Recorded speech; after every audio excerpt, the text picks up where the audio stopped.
Welcome back to my channel, Yolanda Kitchenomics, Baka Kitchen. Samahan niyo ako magluto ng isa sa pinaka-favorite ko na ulam. Ito ay 600 grams. Tofu Sisig. Ang tokwa gagawin natin.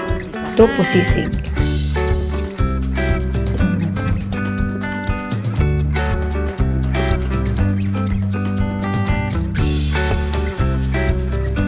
Ito na lang.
Ito yung difference niya ng may cornstarch tsaka wala. Ito may cornstarch.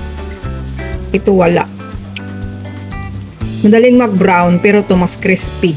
Kung gusto niyo ng tofu sisig na pandalaga na medyo crispy siya. Yan. Mayroong cornstarch. Wow.